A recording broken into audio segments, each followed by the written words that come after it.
David, wake up. God wants you to change your mindset. Welcome back to group therapy. There's 4 ways of doing that. Robert Kiyosaki, Rich Dad, Poor Dad's way, right? He breaks it down. And also I'm gonna give my insight on it, on how it can relate to business and in life. All right, give me a few minutes and we're ready for takeoff. Make sure you guys land safely. All right.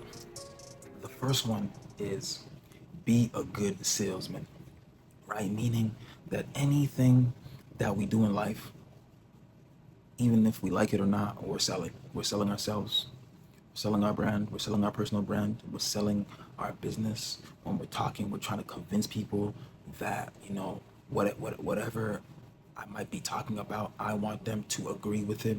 I want them to like what I'm talking about, right? So in business, we got to be a good salesman, right? So we got to learn that skill in life and in business. Number two, use debt as your friend, right? Robert is saying that, there's many ways you can go about it. People disagree with him, some people agree with him, but I know certain folks might be saying, oh, why would I put myself in debt, right? So, that's a really good argument. I think what Kiyosaki is really saying, when you get to a certain level, when you start making money at a certain rate, then you start to use the money that the banks have to offer, because now they can trust you.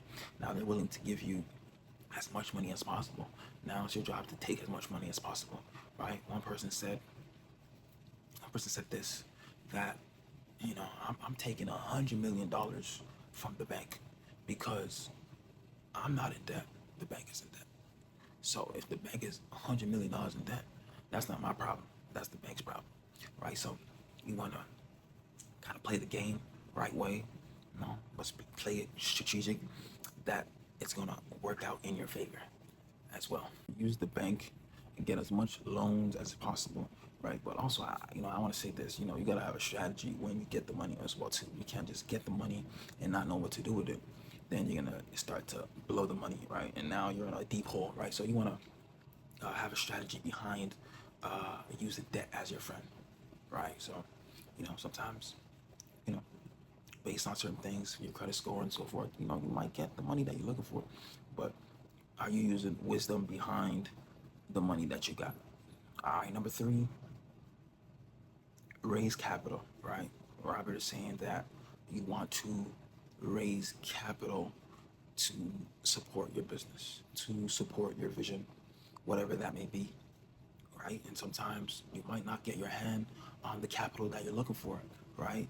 Can you find ways to, right? You do that by bringing investors into your idea, right? Another way is partnering with other folks that might fill the void, the areas that you may be lacking in, right? You want to partner with those businesses, with those people as well, right? Hire a venture capital as well too, so they can raise the funds, or raise it yourself, right?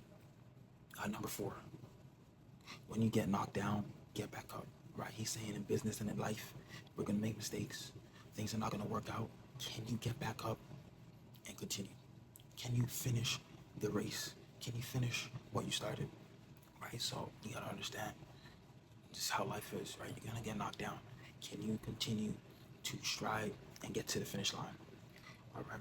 And sometimes, yes, we're gonna have to make unusual adjustments, right? You can't just get knocked down and get back up and keep on doing the same thing, right? You gotta make adjustments. You gotta see what's working and what's not working, and make the necessary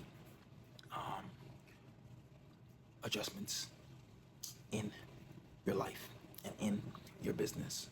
All right. And I believe by faith that things will work out the way it's supposed to, as long as you don't give up, as long as you have the right circle around you that's going to support you, that's going to encourage you, that is not going to give up on you. I believe you're going to get to the finish line. All right, make sure to like, share, and subscribe. And I got some more coming for y'all. All right, peace.